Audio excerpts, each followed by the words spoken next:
हाय दोस्तों, कैसे हैं। मैं मोहम्मद मुख्तार आपका मैं अपने YouTube चैनल सुगम संगम पर स्वागत करता हूँ। पहली बात तो दोस्तों, एक लंबा लेट हो जाने की वजह से मैं आपसे क्षमा चाहता हूँ, क्योंकि दोस्तों हम आप सब जान रहे हैं कि हमारा देश एक हृदय विदारक कोविड महामारी से जूझ रहा है। इसकी चपेट में आज न कल हर कोई आने वाला है। इतना जिम्मेदारी और इतना सतर्क रहने के बावजूद भी हम इसकी चपेट में आए। ट्रीटमेंट चला, अभी मैं थोड़ा ठीक हूँ और अपनी जिम्मेदारी का निर्वहन करते हुए मैंने आज कोशिश किया कि वीडियो शूट करूँ, क्योंकि एक लंबा अंतराल रह गया है। बड़ा दुख होता है कि आज हमारा मुल्क जिस बीमारी से जूझ रहा है, हम आप सब ईश्वर की चाहे जिस भी रूप में आराधना करते हो, जिस भी रूप में, जिस भी तरह से अगर आपकी ईश्वर में भक्ति है, तो आप ईश्वर से अपने अपने हिसाब से प्रार्थना कीजिए कि जितनी जल्दी हो सके यह महामारी हमारे देश से दूर हो जाए। और जिन्होंने भी अपने परिवार के सदस्यों को इस महामारी में खोया है, उसके लिए भी हम प्रार्थना करते हैं कि ईश्वर उनके परिवार को इस दुख की घड़ी को सहन करने की शक्ति दे और जितनी जल्दी हो सके इस महामारी से हमारे मुल्क, हमारे समाज और हमारे मानव प्रजाति की रक्षा हो सके। तो आइए दोस्तों आगे बढ़ते हैं। हिंदी व्याकरण की कड़ी को आगे बढ़ाते हुए आज हम ऐसे चैप्टर लेके आए हैं जो कि हिंदी में बहुत ही महत्वपूर्ण स्थान रखता है, और वो आप हेडिंग में देख रहे होंगे दोस्तों, अनेक शब्दों के लिए एक शब्द, या आप कह सकते हैं अनेक पदों के लिए एक पद। किसी भी भाषा की सुदृढ़ता और सारगर्भिता, अर्थात कोई भी भाषा कितना सशक्त है, यह इस बात पर निर्भर करता है उसमें ऐसे ऐसे कितने शब्द हैं जो कम से कम शब्दों में अधिक से अधिक अर्थ प्रकट करना जानते हैं। तो हमारे हिंदी भाषा की एक खासियत ये है कि इसमें ऐसे बहुत से शब्द हैं जब हम एक शब्द के सहारे एक गूढ़ अर्थ प्रकट करने का प्रयास करते हैं। तो हिंदी भाषी होने के नाते और परीक्षा के दृष्टिकोण से भी यह ज़्यादा ही महत्वपूर्ण है, इसलिए हम आज ये वीडियो लेके आए हैं और हम कोशिश करेंगे कि बहुत ही आसानी से हम आपको अनेक शब्दों के बदले एक शब्द बनाने के लिए सिखाते हैं। आप वीडियो में लास्ट तक बने रहिए और आप देखेंगे कि वीडियो समाप्त होने से पहले ही आधे से ज़्यादा शब्द आपको याद हो जाएंगे। हम इस तरह से आपको बताने का प्रयास करेंगे। तो आपसे निवेदन है कि आप साथ में कॉपी कलम लेकर भी बैठें और मेरे साथ आप बनाते चलें, इसका जवाब ढूंढते चलें और आप देखें कि आप कितना सही कर पाते हैं, और कमेंट बॉक्स में आप कमेंट करके बताएं। इससे हमें खुशी होगी कि हम आपको कितना ज़्यादा फायदा पहुंचा रहे हैं। तो आइए दोस्तों, यहाँ देख रहे हैं कि हमने कुछ शब्द लिखे हैं। इसका आपके सामने हम जो है कि एक शब्द लिखेंगे, ये कई पद है, इनमें हम एक पद लिखकर आपको दिखाएंगे। ठीक है दोस्तों, तो आप धैर्य के साथ और एक जिम्मेदारी के साथ लास्ट तक वीडियो को देखिए। और दोस्तों, आपने अगर हमारे चैनल को सब्सक्राइब कर रखा है तो आपका धन्यवाद है दोस्तों, और अगर आपने सब्सक्राइब नहीं किया है तो आपसे निवेदन है कि आप वीडियो को लाइक कीजिए, चैनल को सब्सक्राइब कीजिए और जितना ज़्यादा से ज़्यादा साथियों को इस परिवार से जोड़ने का प्रयास कीजिए। आइए दोस्तों, स्टार्ट करते हैं। आप यहाँ देख रहे हैं कि हमने हेडिंग दिया हुआ है अनेक शब्दों के लिए एक शब्द है। कोई क्लियर नहीं, यहाँ शब्द की जगह पद भी आ जाएगा, घबराने की जरूरत नहीं है। अब यहाँ पे हमने इस तरह शब्दों का चयन किया है और इसकी जगह हम इसका उत्तर लिखेंगे। ठीक है दोस्तों, अब पहला शब्द आप देखिए, पहला जो है कि वाक्य में देखिए आप क्या लिखा है। बिल्कुल भी घबराना नहीं है। देखिए, जिसके पानी, ब्रैकेट में लिखा है मैंने, हाथ में चक्र है। अब आपसे ये पूछा जा सकता है पानी की जगह हाथ भी रख दिया जाएगा तो बिल्कुल घबराना नहीं है। इस पानी का मतलब हाथ है और हाथ का मतलब भी पानी। तो दोनों में चाहे जो भी है आपको घबराना नहीं है। मैंने दोनों चीजें एक साथ लिख दिया है, ठीक है। जिसके पानी में चक्र है, इसको एक शब्द में अगर आप समाहित करेंगे, कैसे करेंगे दोस्तों? देखिए क्या होगा,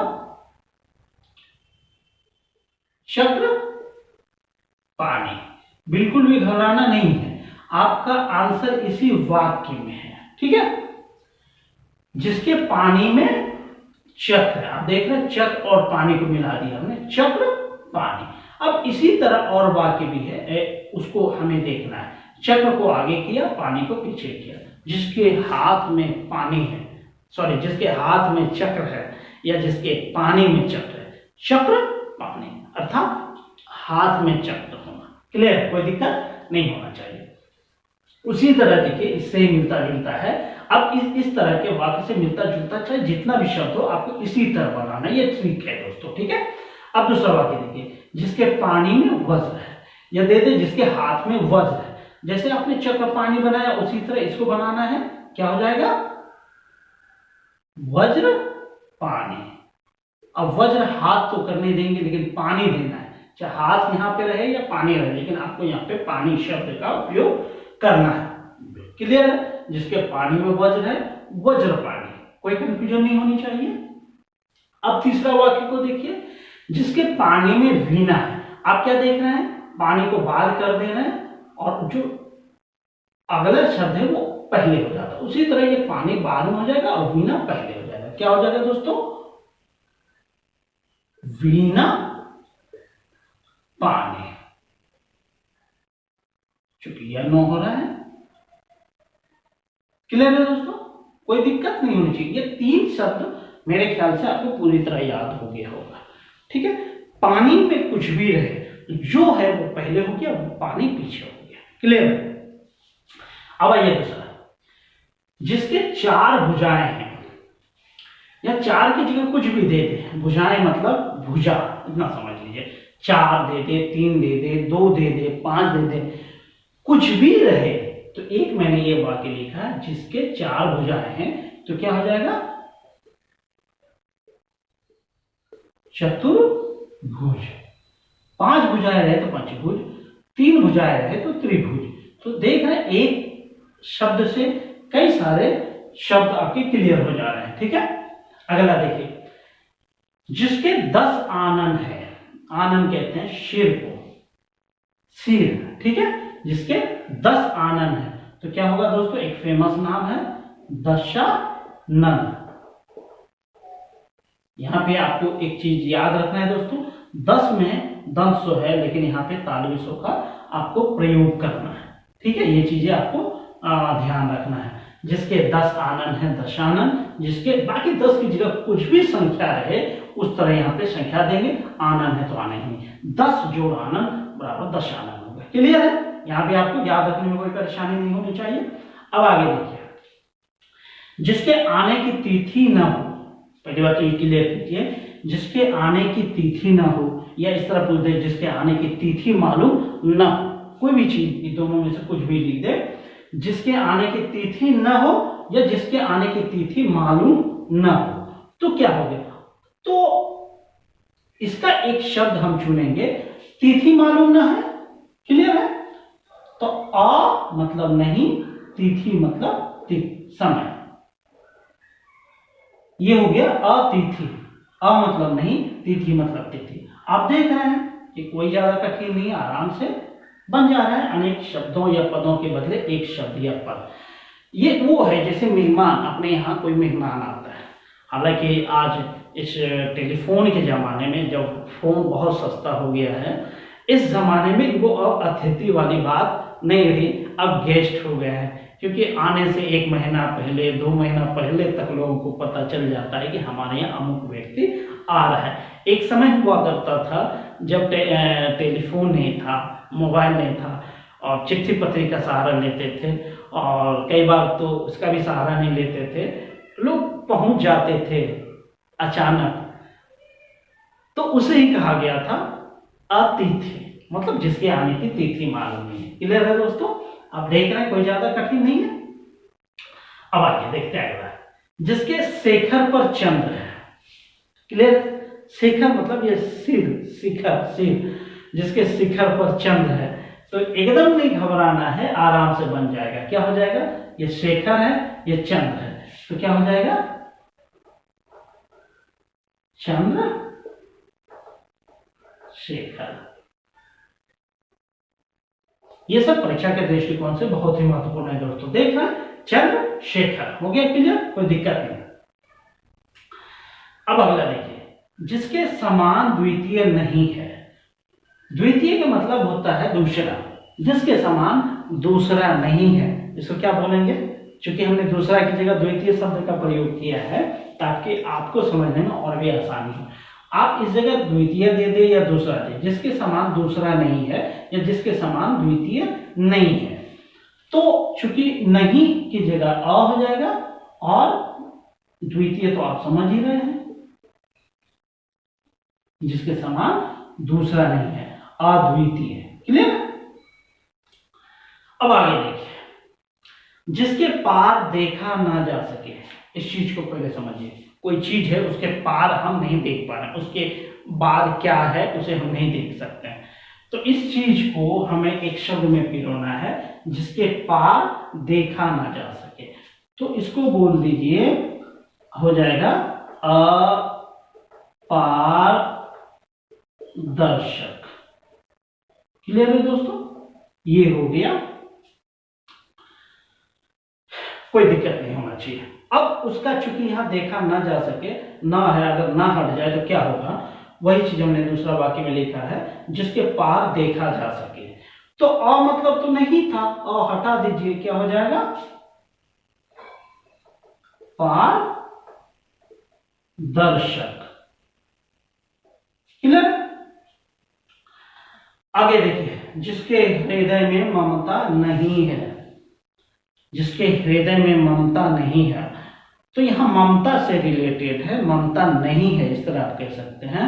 निर्मम आप दे सकते हैं, निर मतलब नहीं, मम मतलब ममता, तो इस तरह इसका हो जाएगा, क्या हो जाएगा, निर्मम। जिसके हृदय में ममता नहीं है वो हो गया निर्मम, कोई दिक्कत नहीं होनी चाहिए।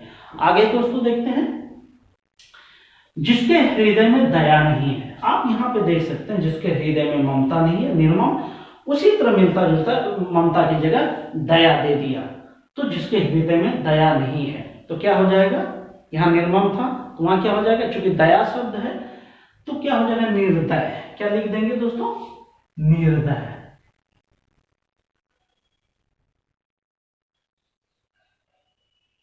निर्दय। क्लियर है। अब आगे देखिए, चूंकि वाक्य किसी भी तरह से वाक्यांश के रूप में आ सकता है, पूरा वाक्य के रूप में आ सकता है। जैसे ये छोटा 3 पदों का एक जो है कि वाक्यांश है, जानने की इच्छा, इस तरह पूछे, या जिसे जानने की इच्छा है, या जो जानने की इच्छा रखता है, किसी भी तरह से वाक्य पूछा जाएगा, घबराना बिल्कुल भी नहीं है। आप क्या बनाएंगे, जानने की इच्छा, मूल चीज ये है, तो क्या हो जाएगा दोस्तों, इसको हमें लिखना है जिज्ञासा। क्लियर। आप देख रहे हैं, कोई ज्यादा कठिन वाली बात नहीं है। अब आगे देखिए, जिसकी ग्रीवा सुंदर हो। ठीक है, ग्रीवा सुंदर हो, तो इनका एक शब्द हमें चयन करना है। सुंदर से सु ले लेंगे, ग्रीवा से ग्रीव ले लेंगे, सुग्रीव। क्लियर। सु मतलब सुंदर, ग्रीव मतलब ग्रीवा, सुंदर ग्रीवा वाला, या इस तरह पूछ दे, इस वाक्य की जगह ये पूछ दे, सुंदर ग्रीवा वाला, या इस तरह पूछ दे, जिसकी ग्रीवा सुंदर हो, या जो सुंदर ग्रीवा रखता है, इस तरह कुछ भी पूछ दे तो घबराना बिल्कुल भी नहीं है, इस तरह देना है। आगे देखिए, भू को धारण करने वाला, या जो भू को धारण करता है, कुछ भी पूछ दे, जो भू को धारण करता है या भू को धारण करने वाला। चूंकि भू है तो भू हम ले लिए, मूल शब्द ले लिए, और धर ले लिए, धारण करने वाले को भूधर, भू को धारण करने वाला। अब आगे देखिए, जिसके 2 पद या पैर हैं, आपसे पद पूछ दे या पैर पूछ दे, घबराना बिल्कुल भी नहीं है।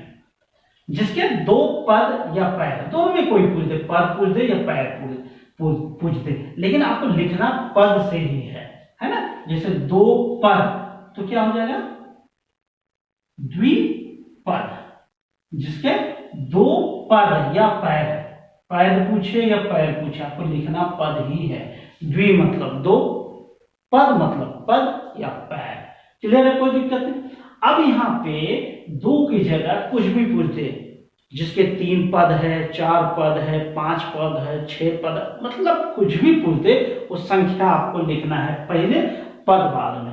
अब एक और मैंने लिखा है जिसके 4 पद है, तो क्या लिखेंगे दोस्तों, चतुष्पद। क्लियर, कोई दिक्कत नहीं होनी चाहिए। अब आगे देखिए, जिसका कोई नाथ न हो, क्योंकि मिस्टेक हो गया है, जिसका कोई नाथ न हो, चूंकि न है तो आ हो जाएगा, अनाथ। और चूंकि जिसका कोई नाथ हो, अगर इस तरह पूछे ना नहीं रहे तो क्या हो जाएगा, अ हट जाएगा, वहां सा हो जाएगा। तो अगर नो आप हटाते हैं तो यहां पे हो जाएगा सनाथ। क्लियर, कोई दिक्कत नहीं होनी चाहिए। अब आगे देखिए, जिसे भय नहीं है, भय आप समझ रहे नहीं है, तो क्या हो जाएगा, निर्भय या निर्भीक। आप कुछ भी लिखिए, दोनों में चलेगा। निर्भय भी लिख दीजिए चलेगा, और निर्भीक भी लिख दीजिए चलेगा। क्लियर, आगे देखिए, जिसे ईश्वर या वेद में विश्वास नहीं है, दोनों में कुछ भी पूछते, जिसे ईश्वर में विश्वास नहीं है या जिसे वेद में विश्वास नहीं है, दोनों में कोई पूछ दे, दोनों एक ही है, इसलिए मैंने दोनों शब्दों को एक साथ लिखा है। तो चूंकि विश्वास नहीं है, न मतलब नहीं, तो क्या हो जाएगा, नास्तिक। और अगर इसी जगह पूछ दे, जिसे ईश्वर या वेद में विश्वास है, विश्वास है की बात पूछा जाए तो अब ना हटा देंगे, उसे क्या देंगे, चूंकि विश्वास है उसे, तो आस्तिक दे देंगे आप। चूंकि यहां पे विश्वास नहीं है तो नास्तिक। आप नास्तिक का विपरीत भी पढ़ते हैं, तो नास्तिक का विपरीत आस्तिक होता है, तो वही होता है कि विश्वास है तो आस्तिक, विश्वास नहीं है तो नास्तिक। क्लियर है, कोई डाउट नहीं होनी चाहिए। अब दूसरा देखिए, 2 बार जन्म लेने वाला, इसका क्या आप बनाएंगे, क्योंकि 2 बार जन्म लिया, 2 को लिख दीजिए द्वि, जो मतलब जन्म लेने वाला। क्लियर हो गया, द्विज। क्लियर है दोस्तों, कोई दिक्कत नहीं होनी चाहिए। इसका स्क्रीनशॉट ले लीजिए या लिख लीजिए, कुछ और शब्दों पे हम बात करने वाले हैं। आइए दोस्तों, कुछ और शब्दों पे बात हम करते हैं। आइए देखिए, जिसका कोई शत्रु नहीं है, अब क्लियर हो रहा है, या इसको इस तरह पूछ सकता है, जिसका कोई शत्रु नहीं जन्मा है, या जिसका कोई आज तक शत्रु नहीं बन पाया है। कुछ भी पूछे इस तरह का अगर वाक्य या वाक्यांश रहे तो उसको क्या लिखेंगे, सारे इस तरह के वाक्य रहेंगे, उसमें एक चीज कॉमन होगा, शत्रु नहीं है या शत्रु जन्म नहीं लिया है। कुछ भी पूछे तो इसको किस तरह आप लिखेंगे, क्योंकि शत्रु से रिलेटेड है तो क्या हो जाएगा, क्योंकि शत्रु नहीं है या शत्रु जन्म नहीं लिया है। क्लियर है, तो क्या हो जाएगा दोस्तों, अजात शत्रु। अ मतलब नहीं, जात मतलब जन्मने वाला, शत्रु मतलब शत्रु, जिसका कोई शत्रु आज तक जन्म नहीं लिया है, अजात शत्रु। क्लियर है। अब आगे देखिए, जिसका पति मर गया है, समझ रहे हैं, पति मर गया है, माइंड में ये चीजें आप सेट कर लीजिए। पति को धव भी कहा जाता है। अनेक शब्दों के बदले एक शब्द में ये चीजें आपको खासकर ध्यान रखना है कि वो जैसे आप पर्यायवाची शब्द में क्या होता है कि पति का धव भी होता है, जो है कि पतिदेव भी होता है, लेकिन एक शब्द अगर आप चयन करते हैं तो वो सबके लिए होगा, पर्यायवाची वहां नहीं चलेगा। क्योंकि पति मर गया है तो वी मतलब बिना, धव मतलब पति, मतलब बिना पति के, विधवा। क्लियर है दोस्तों?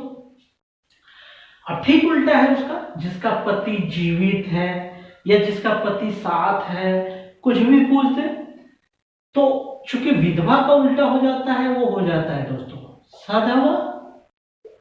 तो क्लियर भी हो सकता है कि विपरीतार्थक हम पढ़ते हैं तो उससे भी क्लियर हो जाता है।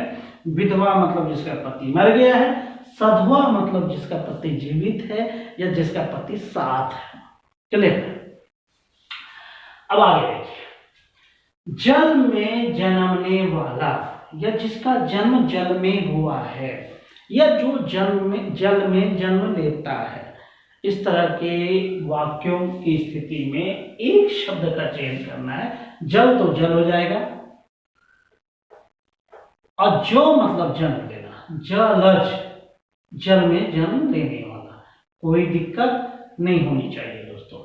अब जल में जन्म लिया, कुछ अंडे से भी जन्म लेता है, अंडे से जन्मने वाला क्या हो जाएगा दोस्तों? अंडज। अब कुछ गर्भ से भी जन्म लेता है तो उसको क्या कहेंगे? जरायुज, मतलब गर्भ से जन्म लेने वाला। वो चीजें, चूंकि सारे शब्दों का चयन तो किया नहीं जा सकता, लेकिन प्रमुख प्रमुख हम वाक्यांशों का चयन कर रहे हैं जो परीक्षा के दृष्टिकोण से महत्वपूर्ण है। जो गर्भ से जन्म लेता है, क्लियर हो गए, जरायुज। अब आगे, जिसका जन्म पहले हुआ है या अग्र हुआ है तो इसको आप कहेंगे अग्रज। अग्र मतलब पहले, ज मतलब जन्म लेना, अग्रज। जिसका जन्म बाद में हुआ है, ठीक उसका, तो क्या हो जाएगा दोस्तों? अनुज। कोई दिक्कत नहीं होना चाहिए। अब आगे देखिए, पृथ्वी से संबद्ध या जो पृथ्वी से संबंध रखता है या पृथ्वी से संबंधित, इस तरह का तीनों वाक्यांश की स्थिति में इनका एक ही जवाब होगा। पृथ्वी से संबद्ध क्या हो जाएगा? पार्थिव।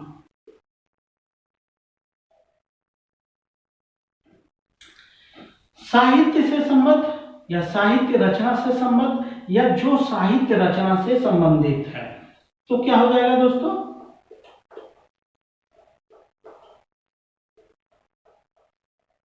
साहित्यिक। क्लियर? अब आगे देखिए, जिसकी उपमा न हो, उपमा समझ रहे हैं, जिसकी उपमा न हो, चूंकि नहीं है तो क्या हो जाएगा? अ मतलब नहीं, अनुपम, जिसकी उपमा न हो, अनुपम। अब आगे देखिए, अनुचित बात के लिए आग्रह या अनुचित बात के लिए किया गया आग्रह या बुरे बात के लिए, बुरे काम के लिए किया गया आग्रह, तो क्या हो जाएगा? इन्हीं ऐसी स्थितियों में दुराग्रह। क्लियर? कोई दिक्कत नहीं होनी चाहिए।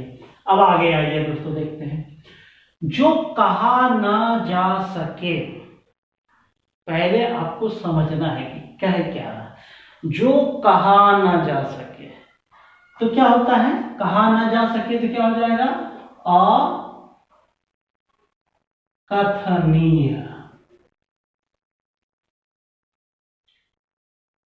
अब आगे देखिए, जो यश वाला है या जो यश रखता है या जिसने यश कमाया है, इस तरह के वाक्यों में या वाक्यांशों में एक शब्द होगा और वो ये होगा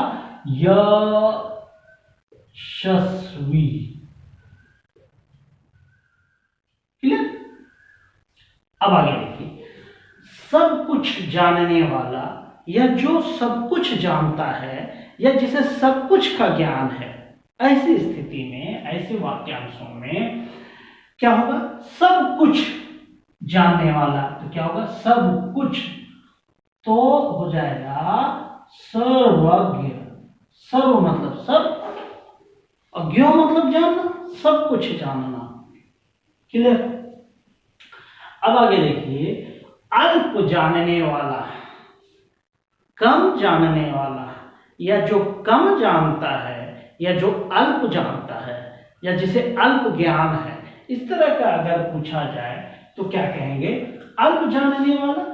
तो क्या हो जाएगा, अल्प रह जाएगा, ज्ञ मतलब जानना, अल्पज्ञ। अब अगला देखिए, बहुत जानने वाला, या जो बहुत जानता है, या जिसे बहुत ज्ञान है ना। तो इस तरह का होगा, जो बहुत जानने वाला या बहुत जानता है, जो या जिसे बहुत ज्ञान है, तो क्या हो जाएगा, अल्पज्ञ का ठीक उल्टा हो जाएगा, बहुज्ञ। क्लियर है दोस्तों। अब उसका और बढ़िए, देखिए किस तरह का होता है, कुछ नहीं जानने वाला, या जो कुछ नहीं जानता है, ऐसा पूछा जा सकता है। तो क्या हो जाएगा इसका, कुछ नहीं जानने वाला, तो अज्ञ दे देंगे, अ मतलब नहीं, ज्ञ मतलब जानना, कुछ नहीं जानना। क्लियर है। तो मेरे हिसाब से दोस्तों, उम्मीद है कि आपको समझ में भी आ रहा होगा और पूरा याद भी हो रहा होगा। अब आगे देखिए, अगर की बात सोचने वाला, या आगे की बात सोचने वाला, या जो आगे की बात सोचता है, या जो अग्र की बात सोचता है, हर हाल में आगे आने वाले समय का, फ्यूचर की बात हो रही है इसमें। तो क्या हो जाएगा, चूंकि सोचने वाला शब्द है, यहां पे क्या हो जाएगा, अग्र सोची। याद रखिए, यहां दंत सो है और यहां तालव्य शुभ है, अग्र सोची। अब आगे देखिए, जो नया आया हुआ है, समझ रहे हैं, जो नया आया हुआ है मतलब जो अभी अभी आया हुआ है, या पहली बार आया हुआ है, इस तरह का अर्थ हो सकता है इससे। तो इसका हमें बनाना है, जो नया आया हुआ है, नया तो नव, आगंतुक, नवागंतुक। क्लियर है दोस्तों। अब देखिए आगे है, जो बीत गया है, मतलब खत्म हो गया, समाप्त हो गया। तो ऐसी स्थिति में क्या आप शब्दों का चयन करेंगे, जो बीत गया है, अतीत। क्लियर, कोई दिक्कत नहीं होनी चाहिए। अब आगे देखिए, स्वेद से उत्पन्न होने वाला, अभी आपने देखा था कि जैसे जल में जन्मने वाला, अंडे से जन्म लेने वाला, गर्भ से जन्म लेने वाला, उसी तरह यह है स्वेद से जन्म लेने वाला, या जिसका जन्म स्वेद से हुआ, स्वेद मतलब पसीना होता है, ठीक है। तो इसी तरह ये अंडा जला, उसी तरह यहां पे हो जाएगा स्वेद। तो स्वेद शब्द आप ले लेंगे, स्वेदज। क्लियर। इस तरह दोस्तों हम देख रहे हैं कि अनेक शब्दों के बदले एक शब्द बनाना बहुत ही आसान है, अगर आप धैर्य के साथ पढ़ेंगे और समझने का प्रयास करेंगे। तो हमें उम्मीद है कि आपको परीक्षा में अगर इस तरह का प्रश्न आता है तो नंबर लेने से कोई नहीं रोक सकता। इसी उम्मीद के साथ और इसी शुभकामनाओं के साथ कि आप अपने जीवन में आगे बढ़ें, और इस लॉकडाउन का जब हमें बाहर निकलना बिल्कुल मना है, तो ऐसी स्थिति में हम भरपूर मेहनत करें, ताकि जब लॉकडाउन समाप्त हो तो हमारे दौड़ की शुरुआत हो। ये आप माइंड में लेके चलें दोस्तों। इसी शुभकामनाओं के साथ मैं इस वीडियो को आज विराम देता हूँ। फिर नेक्स्ट वीडियो में हम बचे हुए शब्दों पे हम बात करेंगे। Thank you. जय हिंद, जय भारत।